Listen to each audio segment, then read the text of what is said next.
warahmatullahi wabarakatuh. Apa kabar teman-teman sekalian? Perkenalkan kami dari kelompok 4 mata kuliah MPTIK yang diampu oleh Bapak Fahrudian Syah Muslim SPD MPD. Pada video pembelajaran kali ini, kelompok kami akan menyajikan materi mengenai perhitungan pendapatan nasional. Dengan anggota kelompok kami yang pertama yaitu adalah Perkenalkan, nama saya Farhan Pratama Jadi dengan NIM A1A121092. dengan saya sendiri Diki Afrian dengan NIM A1A121066. Saya Riza Nindiawati dengan NIM A1A121047. Saya Afrianti Aleng Safadinga dengan NIM A1A121016. Saya Ohinor Sofian dengan NIM A1A1210005.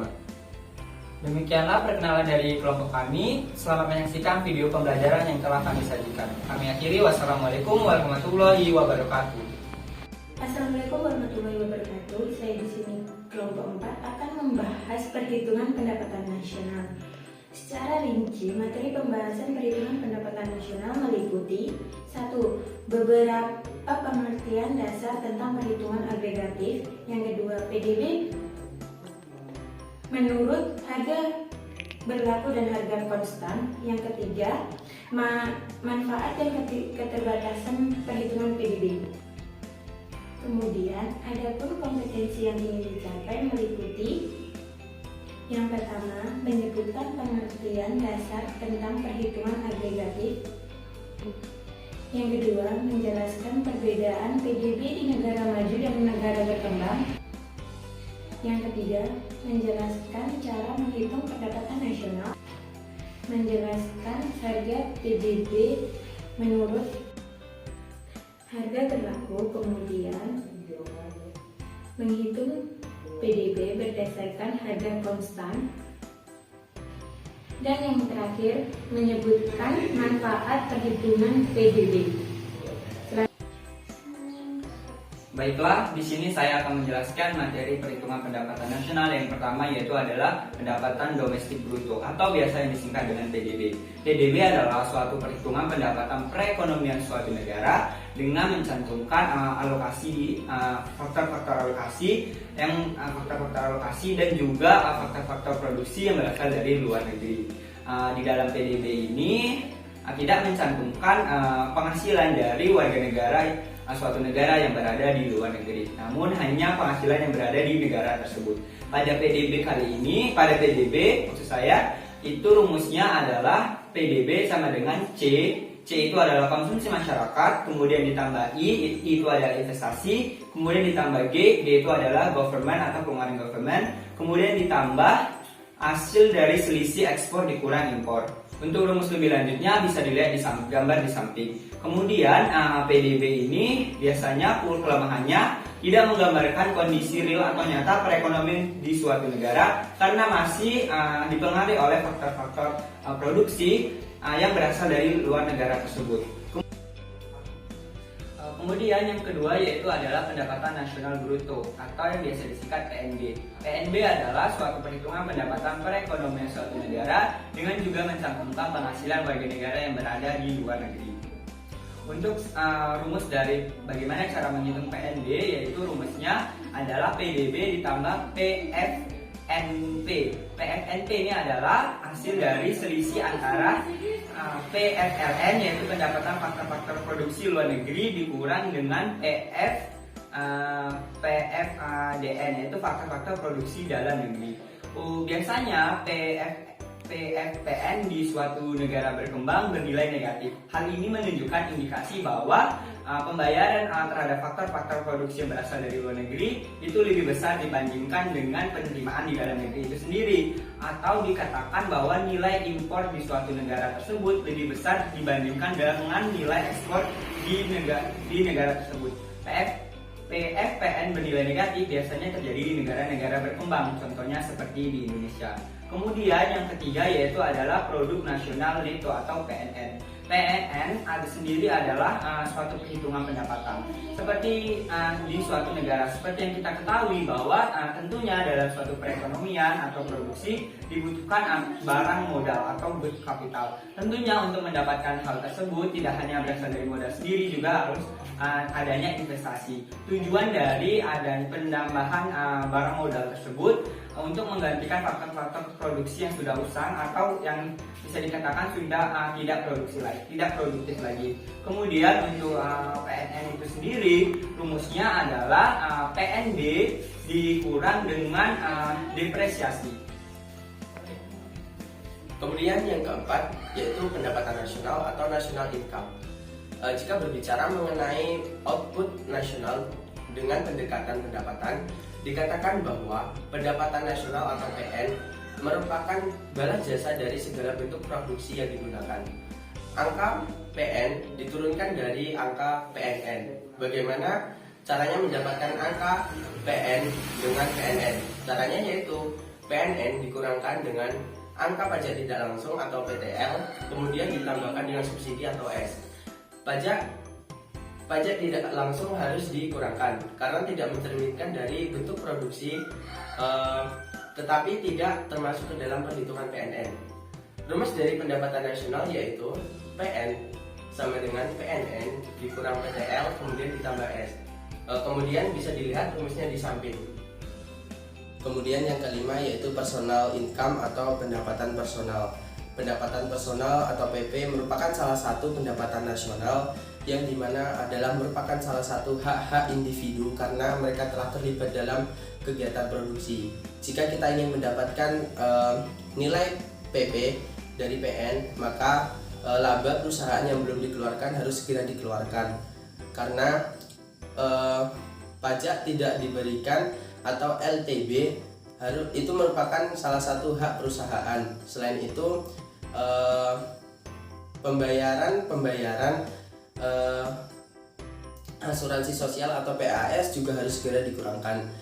Dari dua pengurangan tersebut belum menandakan bahwa hal tersebut merupakan pendapatan personal, tetapi ada yang lain yaitu pendapatan bunga dari pemerintah dan konsumen atau PIGK dan pendapatan non balas jasa atau PNBT. Rumus dari pendapatan personal yaitu PP sama dengan PN dikurang LTB dikurang PAS kemudian ditambah PIGK kemudian ditambah PNBT. Rumusnya ada di samping. Kemudian yang terakhir atau yang keenam yaitu pendapatan personal disposable atau PPD. PPD adalah pendapatan personal yang dapat digunakan untuk kebutuhan pribadi atau uang tersebut bisa digunakan untuk ditabung.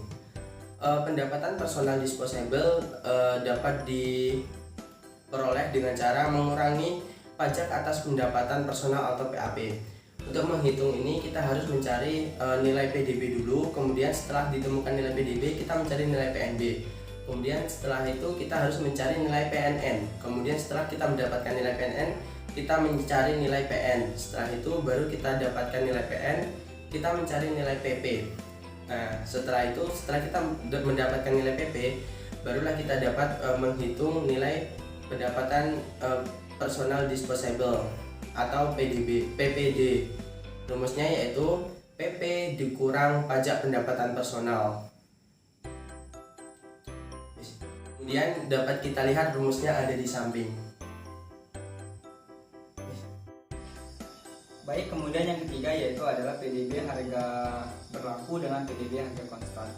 Nilai PDB suatu periode tertentu merupakan hasil perkalian dari harga barang yang diproduksi dengan jumlah barang yang dihasilkan. Seperti contoh misalkan pada tahun 2010 suatu negara memproduksi satu jenis barang, contohnya adalah baju. Dan pada tahun 2010 menghasilkan sebanyak 1000 unit baju dengan harga satu unit bajunya sebesar Rp120. Maka didapatkan PDB pada tahun 2010 sebesar Rp120.000. Kemudian misalkan kita ambil contoh lagi, pada tahun 2000 nilai PDB-nya sebesar Rp100.000. Nah, pertanyaannya adalah apakah pada tahun 2010 tersebut pertumbuhan ekonominya lebih baik dibandingkan dengan tahun 2000? Untuk menjawab pertanyaan tersebut kita harus berhati-hati. Karena apa? Karena kita harus memperhatikan output yang dihasilkan dari kedua tahun tersebut, bukan hanya membandingkan PDB yang dihasilkan. Contohnya misalkan pada tahun 2000 ternyata PDB yang dihasilkan tersebut kan sebesar Rp100.000. Namun harga per unit bajunya yaitu sebesar Rp80. Maka jumlah barang yang diproduksi pada tahun 2000 itu merupakan perbandingan dari PDB tahun 2000 dengan harga barang pada tahun 2000 tersebut. Maka didapatkan 100.000 banding Rp80 sebesar 120 unit. Nah, ternyata jumlah output yang dihasilkan pada tahun 2000 itu lebih besar dibandingkan pada tahun 2010. Hal ini terjadi karena mengelambungnya PDB pada tahun 2010 terjadi karena kenaikan harga satu unit baju dari Rp80 ke Rp120, di mana jumlah kenaikannya tersebut hampir sebesar 50%. Contoh di atas merupakan perhitungan PDB dengan harga berlaku, di mana pada perhitungan contoh yang telah saya sebutkan tadi itu sangat menyesatkan. Kenapa dikatakan demikian? Karena perhitungan tersebut masih sangat dipengaruhi dengan nilai inflasi. Untuk mendapatkan hasil yang lebih akurat, maka kita harus melakukan perhitungan menggunakan PDB harga berlaku konstan dengan menghilangkan unsur inflasi dan mengetahui tahun dasar PDB tersebut terlebih dahulu. Kemudian selanjutnya perhitungan PDB harga konstan. Untuk melakukan perhitungan PDB harga konstan, maka kita harus mengetahui tahun dasar terlebih dahulu. Seperti contoh yang telah saya sebutkan tadi, untuk tahun dasar itu pada tahun 2000. Nah, setelah mengetahui tahun dasar, kita menentukan harga pada tahun dasar tersebut. Harga pada satu unit baju pada tahun 2000 sebesar Rp80.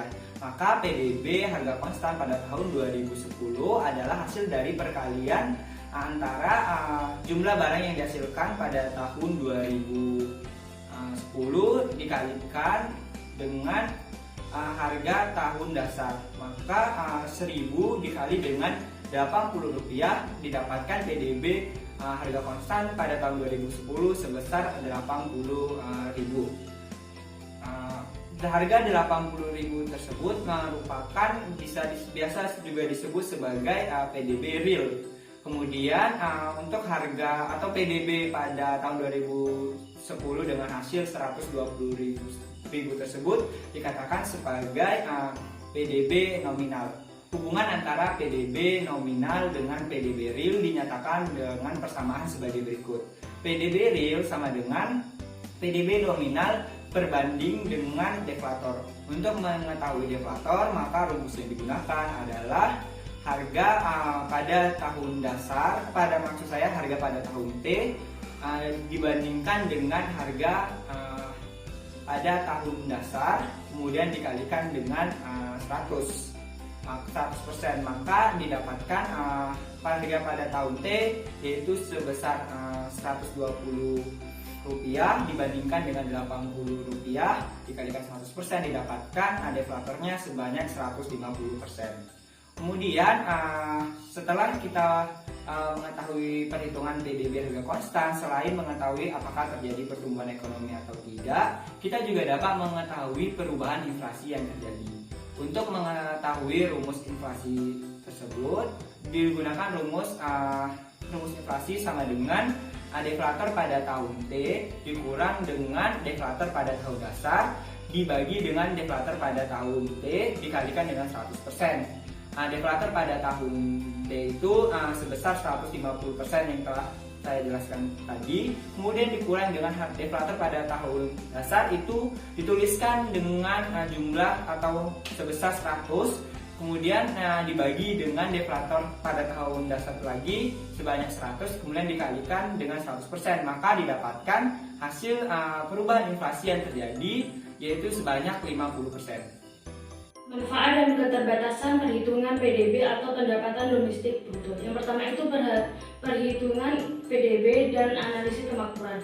Perhitungan PDB akan memberikan gambaran secara rinci tentang kemakmuran suatu negara dengan cara membagi dengan jumlah penduduk. Angka tersebut dikenal sebagai angka PDB per kapita. Jika angka PDB per kapita itu semakin tinggi, maka kemakmuran suatu negara itu dianggap semakin tinggi pula. Pendapatan domestik bruto itu untuk menyusun kategori tingkat kemakmuran suatu negara. Suatu negara yaitu kurang dari 450 US dollar dan dikatakan kaya atau makmur itu jika pendapatan per kapitanya itu lebih dari 8.000 US dollar. Negara-negara tersebut itu contohnya Amerika Serikat dan negara-negara yang terletak di Eropa Barat. Kelemahan dari perhitungan domestik bruto per kapita ini itu masalahnya itu mengenai atribusi pendapatan itu tidak terlalu diperhatikan. Yang kedua, perhitungan PDB dan masalah kesejahteraan sosial. Perhitungan PDB maupun PDB per kapita juga digunakan untuk menganalisis tingkat kesejahteraan suatu masyarakat. Umumnya tingkat kesejahteraan suatu masyarakat yang dipakai itu adalah tingkat pendidikan, kesehatan, gizi, kebebasan dalam memilih pekerjaan, dan menjamin masa depan yang lebih baik lagi. Adapun hubungan yang positif pada tingkat PDB per kapita dengan tingkat kesejahteraan sosial, yaitu makin tinggi tingkat PDB per kapita, maka makin tinggi tingkat kesejahteraan sosial suatu masyarakat. Hubungan ini juga dapat dijelaskan dengan menggunakan logika sederhana. Misalnya, jika PDB per kapita makin tinggi, maka daya beli suatu masyarakat juga makin tinggi. Kesempatan kerja serta masa depan perekonomian juga membaik. Sehingga gizi, kesehatan, pendidikan, kebebasan dalam memilih pekerjaan, jaminan di masa depan juga akan meningkat. Hanya saja, logika tersebut dapat berjalan apabila peningkatan PDB per kapita itu juga disertai dengan perbaikan distribusi pendapatan. Masalah yang mendasar dalam perhitungan PDB yaitu tidak diperhatikannya dimensi non-material. Sebab PDB hanya menghitung output yang dianggap memenuhi kebutuhan fisik atau materi yang dapat diukur dengan nilai mata uang. PDB itu tidak menghitung output yang tidak terukur dengan uang, misalnya itu ketenangan batin. Ketenangan batin itu diperoleh dengan menyandarkan hidup pada norma-norma agama atau spiritual. Sebab dalam kenyataannya itu kebahagiaan tidak hanya ditemukan oleh tingkat kemakmuran ataupun kaya, tapi juga ketenangan batin. Kita tidak perlu heran. Selanjutnya yaitu adalah PDB per kapita dan masalah produktivitas. PDB per kapita suatu negara dapat mencerminkan tingkat produktivitas suatu negara tersebut. Misalkan kita ambil contoh untuk negara Jepang sendiri. Pada tahun 1997 PDB per kapitanya sebesar 38.160 US dollar. Dengan negara Filipina misalkan PDB per kapitanya pada tahun tersebut sebesar 1.200 US dollar.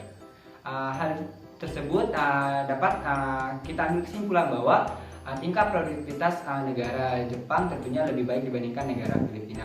Namun juga ada faktor-faktor lain seperti tingkat pendidikan pada warga negara tersebut, kemudian penguasaan teknologi modern, kedisiplinan dan faktor-faktor lainnya.